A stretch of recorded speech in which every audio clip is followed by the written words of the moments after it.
The first four needs are the needs of the personality. We all find a way to be certain, even if we have to lie to ourselves or just work hard. We all find variety. We all find significance, even if it's tearing other people down. We all find at least connection, if not love. But the spiritual needs are to grow. People say, what does it take to be happy? I say one word, progress. If you're not there yet, but you are starting to make some progress in your body, or progress on your relationship, or progress on your career, your finances, you're going to feel good.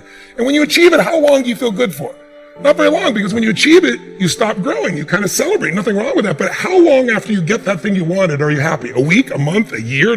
Almost never a year. It's a short time. And the reason is we're not supposed to just sit there at the table of success and celebrate for years. We need to grow to feel alive. And everything in the universe grows or it dies. But when we grow, we have something to give.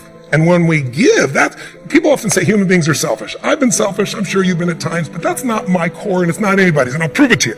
When you're having, all of you at home and all of you here, when you have something great in your life that happens, you learn something, you experience something beautiful, what's the first thing you want to do? Tell people. Share somebody what you love. Why? Because when you share with it, it expands. See, pleasure is something coming in from the outside. Happiness is something inside you that you share. Ooh. And happiness is what people really want. Pleasure, you can get pleasure from alcohol or sex or anything, but some people, it's all about me. When you're taking what's inside yourself because you've grown and you're giving to someone you love, your children, a friend, a girlfriend, boyfriend, a coworker, anybody, there's an aliveness you can't feel by yourself. There's only so much pleasure you can feel. Happiness and joy comes when that expansion is shared. In beautiful states of being, it doesn't matter what happens, you're going to find something to enjoy and appreciate. And you and I both have interviewed people, I'm sure you have, that are born with no arms or legs, or they've lost their sight, and they're happy. Yes. And then you meet billionaires or people, families, they got beautiful kids, beautiful husband, beautiful wife, and they get miserable over anything. I really believe you have to make that's the most important decision of your life, is that no matter what happens, I'm going to live in that state. And then you have to do the work, which is, I got a 90-second rule. When I get pissed off or frustrated, suffering comes up, it always shows up. But what I decided is, within 90 seconds, I kill it. Because in that suffering state, I'm not going to be there for my wife or my kids. In that suffering state, if I solve it, I'm going to be miserable even though I solve it, right? I realized I would give away my happiness so easily because, look, I got 1,200 employees plus in 18 companies on multiple continents in multiple industries. Right. What are the chances that today somebody's going to screw up something? 100, it's 100%. And so I would be like, oh, I was so happy. And then John did this, or this person, what were they thinking? Or he opened the door in the middle of the interview, or whatever. There's always something, right? And so I decided that's the shit that's going to happen. That's part of, having multi-billion-dollar companies and lots of industries. So I'm going to enjoy it. And when something doesn't work out, we'll learn from it, we'll grow. It's all small stuff, right? You don't sweat the small stuff, it's all small stuff. So I've really experienced in the last year, that's probably the greatest growth for me, is not letting that suffering last and calling it suffering because it's inconsistent with my identity and probably yours as well, right? Yeah. So I'd never do that stuff, so I don't. And I call a spade a spade. Pissed off is suffering, worried is suffering, stressed out is suffering. And so if I know it sounds esoteric because we're doing this in 2 minutes. I usually take people now through like a day of experiences where they uncover this. I ask people, if I asked you, what are 2 of the most magnificent experiences of your life? I mean, when I was 22, right after I graduated from Dartmouth, I was so focused on making everyone happy that I almost chose the worst possible career for my personality. It's not a bad career, it just would have been horrendous for me. I was interested in the environment, so I decided, I'll go get a law degree, and then I'll go work in Washington. And I think maybe I'll work on environmental policy, and I'd probably end up in some cube farm. And everyone was thrilled with the plan. Everyone, it turns out, but me. So here I am, I'm driving a U-Haul across country to go to law school and to get a degree in environmental law. And something started to gnaw at me. And with every single mile that I drove, my thoughts were getting louder and doubts were starting to pour in. My gut was telling me, Mel, turn the damn U-Haul around. But the problem was that everything was already in place, right? I mean, I'm already in the U-Haul. The thing is already packed. I'm already 10 miles into my drive. The tuition had been paid for the first semester. I had signed a lease. I mean, I could not undo these things. Isn't that why it's so difficult for you to make changes in your life? Because you think that things can't be undone? The fact is, any excuse that you come up with, you can undo. Tuition can be reimbursed, apartments can be leased, Plan B can be invented. So I got up, I repacked that U-Haul, and I drove out of town. I let myself make a U-turn in life. If you ever find your gut battling your head, save yourself the drama. I guarantee you your gut is right. Guarantee you your excuses can be undone. And I guarantee you you can make a U-turn in your life right now if you want to. You ever go to the movies and at the end of the movie they scroll down like the leading characters' names, and then what do they do if you keep watching it? Cab driver number 2, bouncer at the bar number 1. You ever see those faceless people? Far too many of you in your life are obsessed with what cab driver number 2 and bouncer number 1 think about what you're doing.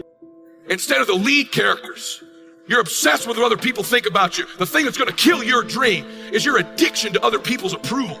And cab driver number 2, he ain't going to approve of what you're doing. And at the end of your damn life, he's not going to show up in any of the important chapters. Yet you give him all this power all the time. Stop giving people power who aren't in your book. Do your life for the leading character. You, your spouse, your children, your parents, your legacy.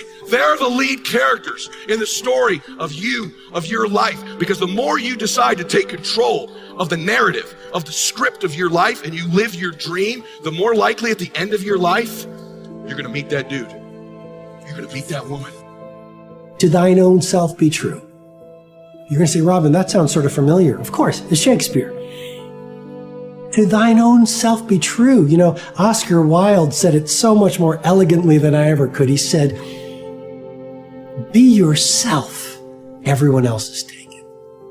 You know, Jack Welch, when he was at General Electric, one of our clients, GE, he said, never lose yourself on the way to the top. Wow, what amazing advice for you and me. Never lose yourself on the way to the top. To thine own self be true. Never betray your authenticity. Never lose your boots on the groundedness. And so to thine self be true means as you make your rise to legendary, don't forget what makes you great. Hard work, humility, serving your customers, working on your craft, playing the long game, understanding that genius takes decades versus good genetics. Psychologists have been, not all psychologists obviously, but the psychological profession is neck deep in this pathology, has been beating the self-esteem drum for 50 years. Oh no, you're okay. You should feel good about yourself. Like, you're fine the way you are. It's like you think, well, that's a calming message for people. It's like, no, it's not.